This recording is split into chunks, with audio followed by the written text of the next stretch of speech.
الحمد للہ رب العالمین والصلاة والسلام علی سید الانبیاء والمرسلین اما بعد فاعوذ باللہ من الشیطان الرجیم بسم اللہ الرحمن الرحیم۔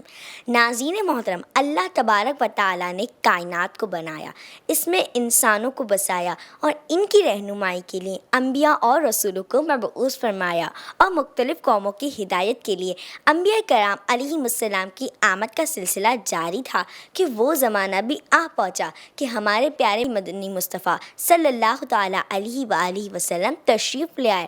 اللہ تبارک و تعالیٰ نے ہمارے پیارے مدنی مصطفیٰ صلی اللہ تعالیٰ علیہ وآلہ وسلم کے بارے میں یہ واضح ارشاد فرمایا ہے کہ آپ خاتم النبیین ہیں، اب قیامت تک آپ ہی کی شریعت کا بول بالا رہے گا۔ ہمارے پیارے مدنی مصطفیٰ صلی اللہ تعالیٰ علیہ وآلہ وسلم کی پیاری عادات، پھول جڑتے پر نور الفاظ اور پرکشش اخلاق سے مطمئن ہو کر بے شمار افراد دامن اسلام سے وابستہ ہوئے، لیکن کچھ نرالے واقعات ایسے رونما ہوئے کہ جنہیں دیکھ کر دشمن بھی کلمہ طیبہ پڑھ کر حضور علیہ الصلوۃ والسلام کی غلامی میں آ گئے۔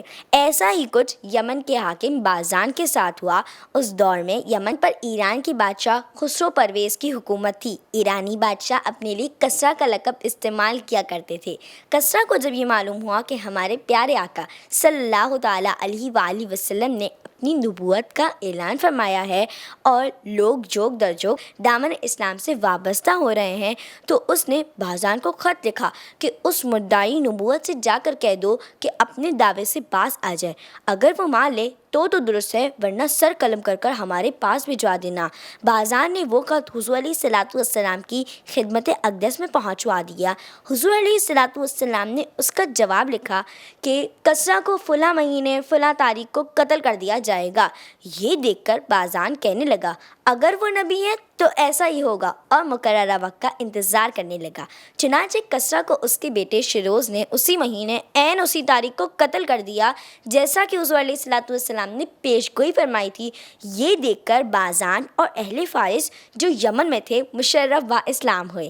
یہ ہمارے پیارے آقا صلی اللہ تعالیٰ علیہ وآلہ وسلم کا معجزہ کہ آپ نے جس کے حوالے سے جو خبر ارشاد فرمائی وہ اپنے اپنے وقت پر مکمل ہوئی۔ قیامت کے بارے میں حضور علیہ الصلوۃ والسلام نے جو خبر ارشاد فرمائی اسے تو غیر مسلم بھی مانتے ہیں۔ اللہ تبارک و تعالیٰ آپ کی طفیل دین متین کا بول بالا رکھے اور آپ کی تعلیمات پر عمل کرنے کی سعادت عطا فرمائے، آمین بجاہ طٰہٰ و یاسین۔ وآخر دعوانا ان الحمد للہ رب العالمین۔ خلق الإنسان من طين وعد المؤمن جنة العين رحمن ربي ورحيم سبحان ربي